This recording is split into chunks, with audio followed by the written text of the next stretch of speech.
दोस्तों, welcome back to my YouTube channel खैर exam. Today is my topic Rajendra. Question bank से लिया गया है, यूनिट वाइज सॉल्व पेपर है जो कि आपको इसमें 2 यूनिट आपको कराया जाएगा। और किस सब्जेक्ट से है तो इतिहास शिक्षण की बात करेंगे और ये सारे बहुविकल्पी प्रश्न होंगे। ठीक है, चलिए हम पहले प्रश्न की ओर बढ़ते हैं, यूनिट फर्स्ट की तरफ।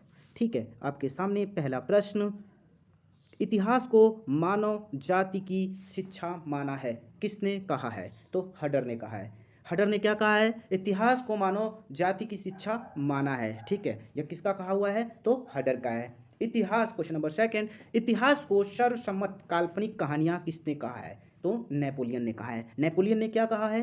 सर्वसम्मत काल्पनिक कहानियां की बात कर रहे हैं कौन? नेपोलियन ने बात किया है। ठीक है, अब थर्ड क्वेश्चन, अंग्रेजी। ठीक है, अंग्रेजी शब्द हिस्ट्री, एक शब्द हिस्टोरिया किस शब्द से निकला है? तो ग्रीक शब्द से निकला है। किस शब्द से निकला है? तो ग्रीक शब्द से निकला है। ठीक है, क्वेश्चन नंबर फोर्थ, किसने कहा मानव ने जो कुछ किया और कहा है, यहाँ तक कि जो कुछ उसने सोचा है वह इतिहास है? तो आपका मैड लैंड ने कहा है। ठीक है, किसने कहा है? तो मैड लैंड ने कहा है। हिस्ट्री शब्द का अर्थ क्या होता है? आप सभी को पता है, मानव का इतिहास। अगर हम जो भी चीज़ें पास्ट की बात कर रहे हैं, जो भी चीज़ें, वह एक इतिहास ही है। ठीक है, तो किस लेखन ने, क्वेश्चन नंबर 6, किस लेखन ने इतिहास के बारे में कहा है उसका उद्देश्य भूत का मूल्यांकन करना या शिक्षात्मक ढंग से सामग्री या घटनाओं को प्रस्तुत करना नहीं है, बल्कि वह प्रदर्शित करना है जो घटित हो चुका है? तो यह किसने कहा? तो जर्मन जो लेखक थे, रैक ने कहा। किसने कहा? रैक ने क्या कहा है? जो इतिहास के बारे में क्या कहा है, उनका उद्देश्य जो है ना, भूत का मूल्यांकन करना और शिक्षात्मक ढंग से सामग्री या घटनाओं को प्रस्तुत करना ही नहीं है, बल्कि यह प्रदर्शित करना है जो घटित हो चुका है। ठीक है, क्वेश्चन नंबर 7, किसने कहा इतिहास विस्तृत रूप से प्रत्येक घटना है जो कभी कभी कभी घटित हुई हो? तो हेनरी जॉनसन ने कहा। हेनरी जॉनसन ने कहा। ठीक है, क्वेश्चन नंबर 8, इतिहास राष्ट्र की स्मृति है यह परिभाषा निम्न से किसकी है?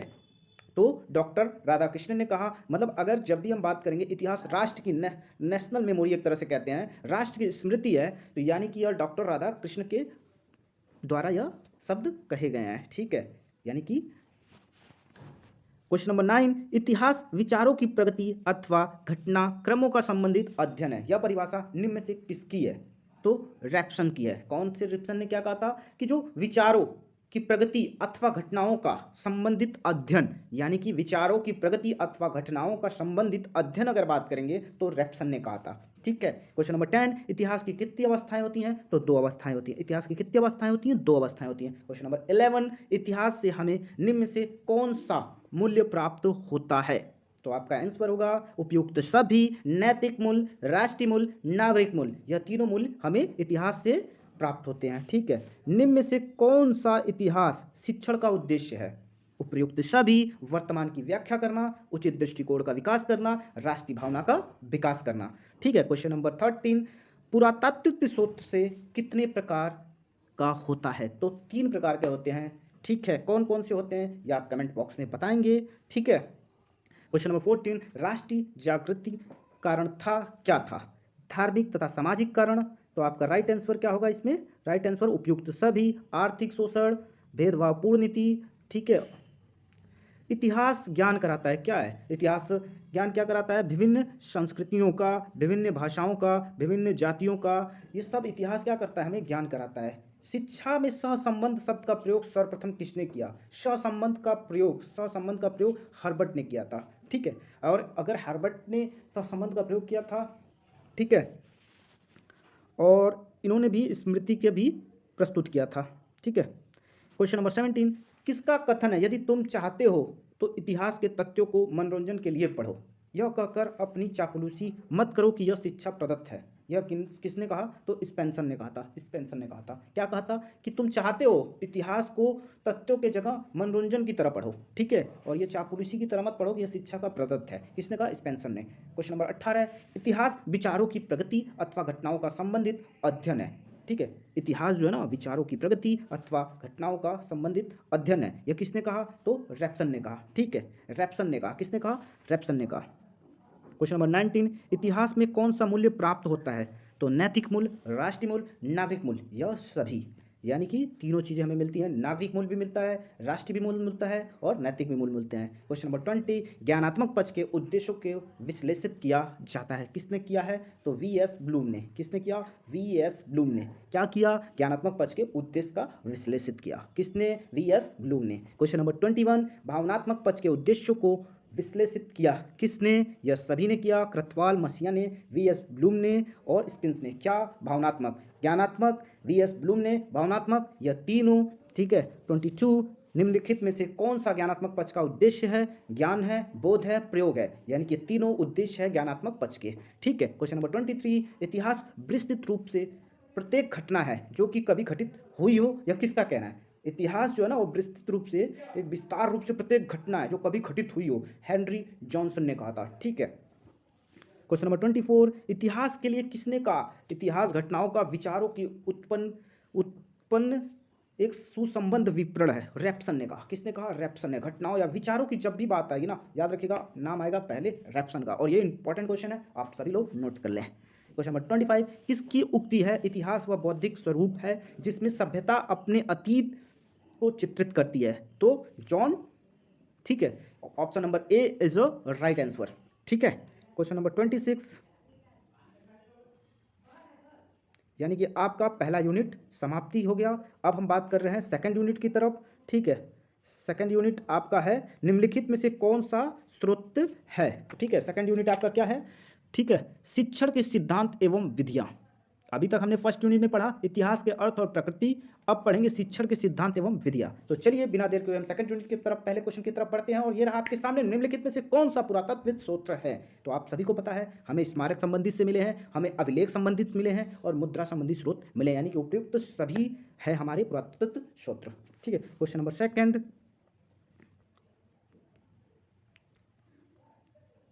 विनिंग एंड विनिंग के अनुसार निरीक्षित अध्ययन की योजना एक अध्यापक कितने प्रकार से कर सकता है? 5 प्रकार। कितने? 5। ठीक है। क्वेश्चन नंबर थर्ड, परिवक्षित अध्ययन विधि को अन्य किस विधि के नाम से जाना जाता है? तो अध्ययन विधि से जाना जाता है। क्वेश्चन नंबर फोर्थ, जिन प्रश्नों के माध्यम से परिभाषाएं निकलवाई जाती है वो क्या कहलाती है? तो परिभाषात्मक प्रश्न कहा जाता है। ठीक है। क्या करने के लिए? जो प्रश्नों के माध्यम से परिभाषाएं निकाली जाती हैं, ठीक है, निकलवाई जाती हैं। पाठ्यक्रम का क्षेत्र क्या होता है? बाह्य, मतलब विद्यालय की बाह्य क्रिया, विद्यालय की आंतरिक क्रियाएं, उपयुक्त तो दोनों होते हैं। ठीक है। क्वेश्चन नंबर 6, इतिहास शिक्षण में प्रायः कितनी विधियों का प्रयोग होता है? तो इतिहास में शिक्षण प्रायः 7 विधियों का प्रयोग होता है। इतिहास में शिक्षण प्रायः, अगर विधियों की बात करें तो 7 विधियों की प्रयोग होता है। ठीक है। और अगर भागों की बात करें तो इतिहास में 2 भाग में बांटा गया है, और विधियों की बात करें तो 7 विधियों में प्रयोग होता है। ठीक है। क्वेश्चन नंबर 7, विकासात्मक क्रियाएं कितने प्रकार की होती हैं? तो 9 प्रकार की होती है, मतलब 9 प्रकार के विकासात्मक क्रियाएं होती हैं। ठीक है। क्वेश्चन नंबर 8, पाठ्यक्रम में मानव जाति के समस्त ज्ञान और अनुभवों का भार समझना चाहिए, यह कथन निम्न में से किसका है? तो फ्रावेल का है, फ्रावेल का है, फ्रावेल का है। ठीक है। किसका है? फ्रावेल ने क्या कहा? पाठ्यक्रम में मानव जाति के समस्त ज्ञान और अनुभवों का भार समझना चाहिए, यह फ्रावेल के द्वारा कथन कहा गया है। क्वेश्चन नंबर 9, निम्नलिखित में से कौन सा सिद्धांत पाठ्यक्रम निर्माण नहीं है? तो आपका निहित अनुभवों का सिद्धांत, यह पाठ्यक्रम में नहीं है। आप चीज़ें अनुभव कर रहे हैं तो ये पाठ्यक्रम में कहाँ लिखा हुआ है? ठीक है। तो चीज़ें क्रिया का सिद्धांत है, उपयोगिता का सिद्धांत है, व्यापकता का सिद्धांत है, बट निहित अनुभवों का सिद्धांत पाठ्यक्रम में निर्माण का नहीं है। ठीक है। निम्नलिखित में से कौन सा स्तर इतिहास का स्तर है? तो ठीक है, स्थानीय इतिहास, राष्ट्रीय इतिहास और प्रांतीय इतिहास, ये उपयुक्त तो सभी इतिहास का स्तर होते हैं। निम्नलिखित में से कौन सा असत्य है? अगर आपको यह चीज़ लिखा हुआ दिखाई नहीं दे रहा है तो आप जो मैं शब्द बोल रहा हूँ उसको पेन और कॉपी लेके लिख सकते हैं एवं सुन सकते हैं। ठीक है। चलिए, हम निम्नलिखित में से कौन सा असत्य है? तो सामाजिक इतिहास, राजनीतिक इतिहास, आर्थिक इतिहास, ये तीनों सही हैं, बट आयामी इतिहास इज नॉट करेक्ट। ठीक है। क्वेश्चन नंबर 12, वर्तमान समय में केंद्रित पाठ्यक्रम सर्वाधिक प्रचलित है, किसको लेके? बाल, बाल, बाल, यानी बाल, वर्तमान में बाल केंद्रित पाठ्यक्रम सर्वाधिक प्रचलित है। ठीक है। पाठ्यक्रम का क्षेत्र होता है क्या? विद्यालय के आंतरिक क्रिया और विद्यालय के बाह्य क्रिया दोनों होते हैं। ठीक है। क्वेश्चन नंबर आपका 14, पाठ्यक्रम के विकास का आधार क्या होता है? तो उपयुक्त सभी, दार्शनिक, मनोवैज्ञानिक, सामाजिक। पाठ्यक्रम का विकास का आधार ये तीनों होते हैं। सिंधु घाटी के लोगों का मुख्य व्यवसाय क्या था? कृषि, कृषि। सिंधु घाटी के लोगों का मुख्य व्यवसाय कृषि था। सिंधु घाटी सभ्यता के लोग निम्न किसके आभूषण पहनते थे?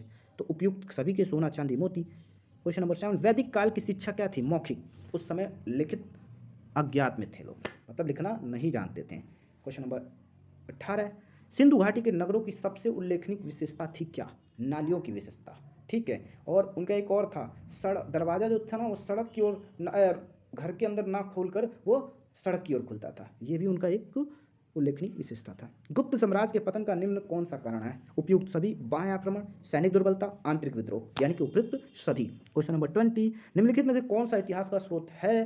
तो आपका होगा पुरातात्विक स्रोत, साहित्य स्रोत, मौखिक परंपराएं। 21, निम्नलिखित में से कौन सा पुरातात्विक स्रोत है?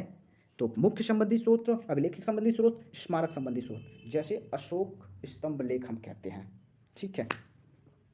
और अभिलेखों में आपको पता ही है। निम्नलिखित क्वेश्चन 22, निम्न में से कौन सा योजना सोपान नहीं, यानी कि स्टेप नहीं है, समय का निर्धारण, ये कोई स्टेप नहीं है, कोई योजना नहीं है समय का निर्धारण करना, ठीक है। स्रोत विधि द्वारा बालकों में निम्न में से कौन सा गुण विकसित होता है? तो आपको सभी को पता है, अतीत का ज्ञान, ऐतिहासिक घटनाओं का ज्ञान, मानसिक शक्ति का विकास, ये तीनों मिला दें तो स्रोत विधि द्वारा बालकों में गुण विकसित होता है। परिचर्चा के संचालन में कितने बिंदु शामिल होते हैं? तो 4 बिंदु शामिल होते हैं। परिचर्चा में 4 बिंदु शामिल होते हैं। परिचर्चा के मुख्य प्रकार कितने होते हैं? बिंदु की बात करें तो 4, अगर प्रकार की बात करें तो 6 प्रकार के होते हैं, ठीक है। और घटनाओं का क्षेत्र होता है, एक सीमित घटनाओं का क्षेत्र होता है, ठीक है, एक सीमित घटनाओं का क्षेत्र होता है।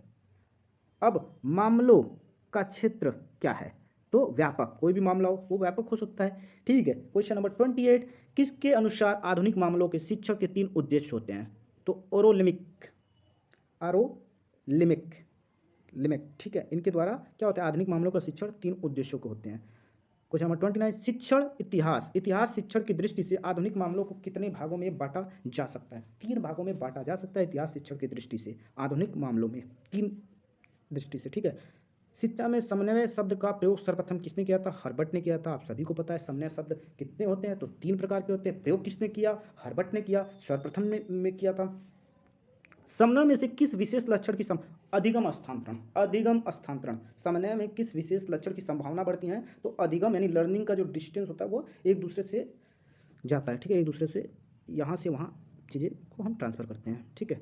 33, निम्न से कौन सा विधि इतिहास शिक्षण में सर्वाधिक उपयोग में लाई जाती है? तो व्याख्यान विधि। कौन सी विधि? व्याख्यान विधि, ठीक है। कौन सी विधि? व्याख्यान विधि सर्वाधिक उपयोग में लाई जाती है। निम्न में से कौन सा इतिहास शिक्षण विधि है? तो कहानी कथन विधि, जीवन गाथा विधि, सूत्र विधि, उपयुक्त सभी।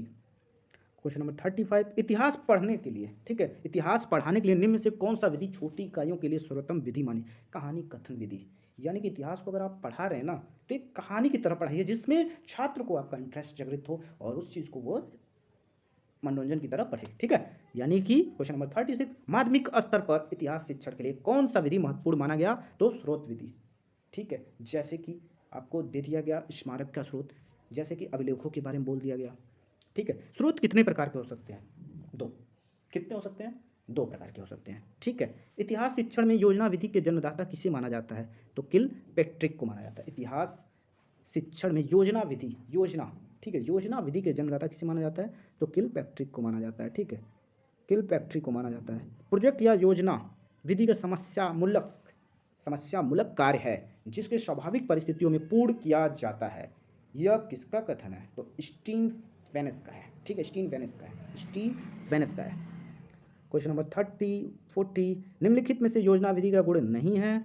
तो पुरातत्व विद्यालय संबंधित होता है, यह योजना विधि संबंध नहीं है। कौन सा योजना विधि के गुण है? तो मनोवैज्ञानिक विधि है, सामाजिक गुणों का विकास करता है, अस्थायी और स्पष्ट ज्ञान होता है, यह योजना विधि का गुण है, ठीक है। 41, इतिहास शिक्षण में योजना विधि के क्रियान्वयन में कुल कितने सोपान हैं? यानी कि 6 स्टेप हैं विधि में क्रियान्वयन इतिहास शिक्षण में, कितने? 6 विधि हैं, कुल 6 स्टेप हैं। प्रोजेक्ट यथार्थ जीव का ही एक भाग है जो विद्यालय में सामाजिक वातावरण में पूर्ण किया है, यह किसने कहा? तो ब्लाड ने कहा था, ठीक है, यानी कि option C is the right answer. I hope ये वीडियो आपको पसंद आएगी और ये आपके एग्ज़ाम के लिए हेल्पफुल होगी। और अभी ये 2 यूनिट है, अगर आपको अगला यूनिट चाहिए तो आप कमेंट बॉक्स में बिल्कुल कमेंट करिए और इस वीडियो को ज़्यादा से ज़्यादा शेयर करिए, लाइक एंड सब्सक्राइब, ये आपके ऊपर डिपेंड है। जय हिंद, जय भारत।